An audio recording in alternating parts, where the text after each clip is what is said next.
అందరికీ నమస్తే అండి. మంత్రివర్గ పునర్వ్యవస్థీకరణ అంటే మంత్రివర్గ మార్పులు చేర్పులు జరగబోతున్నాయి. అది వారం 10 రోజుల్లో ఉండొచ్చు, లేదా మే జూన్ కల్లా ఉండొచ్చు. ఏదైనా సరే ఈ 2-3 నెలల్లో జరగబోతుంది. సో మరి మార్పులు ఎలా ఉంటాయంటే చాలా పెద్ద ప్రక్షాళన ఉంటుంది. 8 మంది నుంచి 10 మంది 12 మంది వరకు బయటకు వెళ్ళిపోవచ్చు ఉన్న మంత్రుల్లో. కొత్త వాళ్ళని తీసుకునే అవకాశం అయితే ఉంది.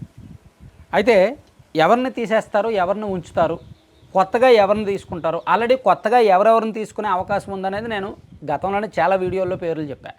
2-3 నెలల కిందట ఒక వీడియోలో 5 పేర్లు చెప్పాను, అండ్ 10 రోజుల కిందట వీడియోలో చెప్పాను, 3 రోజుల కిందట వీడియోలో కూడా చెప్పాను కొత్తగా తీసుకునే అవకాశం ఉన్న వాళ్ళ పేర్లు. అనకాపల్లి కొంతాల రామకృష్ణ గారని, పల్లా శ్రీనివాసరావు గారని, బెందాలం అశోక్ గారని, అండ్ కొవ్వూరు ప్రశాంత్ రెడ్డి గారని, ఇలా కొన్ని పేర్లు చెప్పాను కదా. సో అలా కొంతమంది కన్ఫర్మ్ అయ్యారు, అంటే రకరకాల చర్చల మేరకు.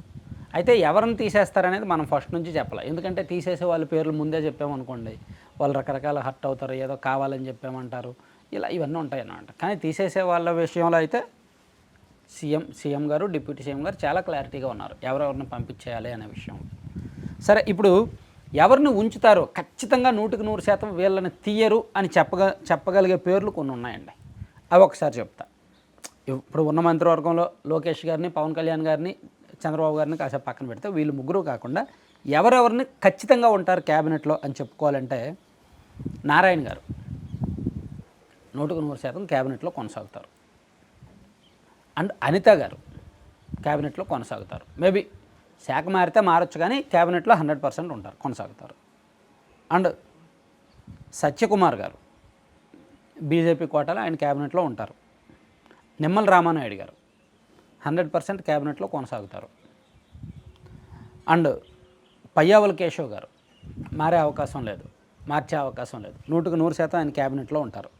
అండ్ అనగాని సత్యప్రసాద్ గారు మేబీ శాఖ మారిస్తే మారుస్తారు, రెవెన్యూ శాఖ ఉంది కదా, ఏమైనా మారిస్తే మారుస్తారేమో, ఆయన్ను కొనసాగిస్తున్నారు అంటున్నారు. ఒకవేళ ఈయన మంత్రి పదవి నుంచి తప్పిస్తే మాత్రం టీడీపీ రాష్ట్ర అధ్యక్షుడి పదవి ఇస్తారు. ఈయన 100% మంత్రిగానే ఉంటారు.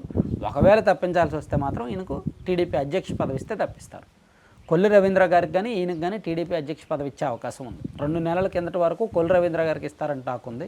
ఇప్పుడు ఎందుకో కొల్లి రవీంద్ర గారి కంటే సత్యప్రసాద్ గారికి ఇవ్వాలేమో అనుకుంటున్నారు. వీళ్ళిద్దరిలో ఎవరికి టీడీపీ అధ్యక్ష బాధ్యతలు ఇస్తే వాళ్ళని మంత్రివర్గం నుంచి తప్పించే అవకాశం ఉంది.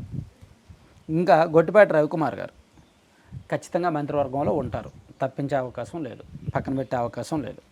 అండ్ బీసీ జనార్దన్ రెడ్డి గారు ఈయన కూడా కొనసాగిస్తారు, తప్పించే అవకాశం అయితే లేదు. ఇక మిగిలిన వాళ్ళందరినీ కూడా చెప్పలేం. మేబీ సామాజిక సమీకరణాలు, ప్రాంతాలు, రకరకాల వాళ్ళ పనితీరు ఇవన్నీ చూసుకొని ఉంటుందన్నమాట. సో మంత్రుల పరంగా, పెర్ఫార్మెన్స్ పరంగా కొంతమంది మంచి ఉండొచ్చు, కొంతమంది చెడు ఉండొచ్చు. కానీ స్థానిక అంశాలు, ప్రాంతీయ అంశాలు, సామాజిక వర్గాలు అండ్ రకరకాల అడ్జస్ట్మెంట్స్ కారణంగా కొంతమందిని పక్కన పెట్టాల్సి రావచ్చు. సో మనం ఇప్పుడు చెప్పుకున్న పేర్లు అయితే మాత్రం వీళ్ళని ఖచ్చితంగా కొనసాగిస్తారనడంలో బీసీ జనార్దన్ రెడ్డి గారు, అండ్ గొట్టిపాటి రవికుమార్ గారు, అండ్ అనగాని సత్యప్రసాద్ గారు, పయ్యావుల కేశవ్ గారు, నిమ్మల రామానాయుడు గారు, సత్యకుమార్ గారు, అనిత గారు, నారాయణ గారు, అండ్ నాదెండ్ల మనోహర్ గారు కూడా, జనసేన కోట ఖచ్చితంగా కొనసాగే పేరు. సో ఇక ఈ మిగిలిన వాళ్ళందరిది కూడా ఉండొచ్చు, ఉండకపోవచ్చు, 50-50 ఛాన్సులు. నిజానికి ఉదాహరణకి కందుల దుర్గేష్ గారి విషయంలో చర్చ ఏంటంటే, ఆయనకు జనసేన పార్టీలో కొన్ని కీలకమైన వ్యవహారాలు ఇచ్చి జనసేన పార్టీలో కొనతాల రామకృష్ణ గారిని తీసుకుంటే బాగుంటుందనే ఆలోచనలో ఉన్నారనమాట. ఆయన పెర్ఫార్మెన్స్ పరంగా ఓకే, కానీ పార్టీలో కొంచెం యాక్టివ్ రోల్ ఇచ్చి లేదా ఇంకో రోల్ ఏమైనా ఇచ్చి అదొక ఆలోచన. అలాగే గుమ్మడి సంజయరాణి గారి విషయంలో కాస్త అసంతృప్తిగా ఉన్నారు, అనుమానమే. సవిత గారిని కొనసాగించే అవకాశమే ఉంది, ఎందుకంటే బీసీ ఉమెన్ కాబట్టి, కానీ ఆల్టర్నేటివ్ చూస్తున్నారనమాట. ఇక వాసంశెట్టి సుభాష్ గారికి పెర్ఫార్మెన్స్ పరంగా మైనస్ మార్కులే, అంత పాజిటివ్ లేదు. కానీ ఆయన్ను కాపాడుతున్నది కేవలం కమ్యూనిటీ మాత్రమే. ఆ కమ్యూనిటీలో ఇంకెవరు లేరు, ఇంక వేరే ఆప్షన్ లేదు. పితాని సత్యనారాయణ గారు ఉన్నారు, కానీ ఆయనకి ఇవ్వరు, ఇచ్చే అవకాశం లేదు. సో కేవలం ఆయన కమ్యూనిటీ కాపాడుతుంది.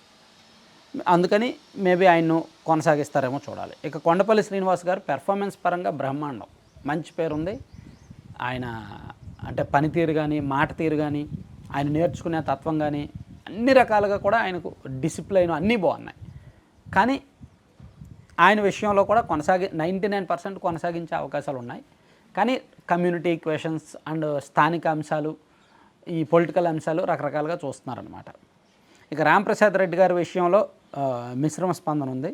మేబీ అక్కడ చాలా కాంపిటీషన్ ఉంది. ఆ ప్రాంతంలో రెడ్డి సామాజిక వర్గం నుంచి విపరీతమైన ప్రెజర్స్ ఉన్నాయి కాబట్టి సీనియర్లకు ఎవరికైనా ఇవ్వాలి అనే ఆలోచన ఉంటే ఆయన్ను తొలగించే అవకాశం ఉంది. ఇక కొలుసు పార్థసారథి గారిని దాదాపుగా పక్కన పెట్టే అవకాశాలు ఉన్నాయంటున్నారు. ఎందుకంటే ఆయన ఎన్నికలకు ముందు పార్టీలోకి వచ్చారు. పార్టీలో పూర్తిగా పార్టీ మనిషిగా మారలేదు, కేడర్ను కలుపుకోలేదు, కాన్స్టిట్యున్సీలో పెద్దగా బలం లేదు.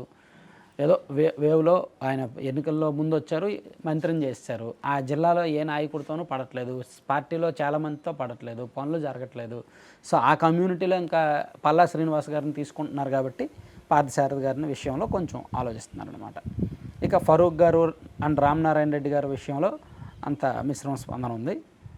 సో ఇది అంటే మార్పులు చేర్పులకు సంబంధించి ఉన్న రకరకాల ఆఫ్ ద రికార్డ్ అంశాలు చెప్పుకున్నాం కదా.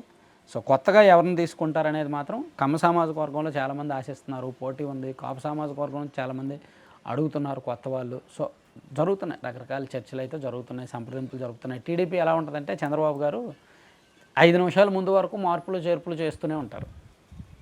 నామినేటెడ్ పదవులైనా అంతే, పోస్టులైనా అంతే, మంత్రివర్గ మార్పులైనా అంతే, ఎన్నికల్లో సీట్ల కేటాయింపులైనా అంతే, ఏదైనా అంతే. నాంచుడు ఈ రకరకాల సమీకరణాలు అవన్నీ ఉంటాయన్నమాట. అందుకే లేట్ అవుతుంది. Thank you.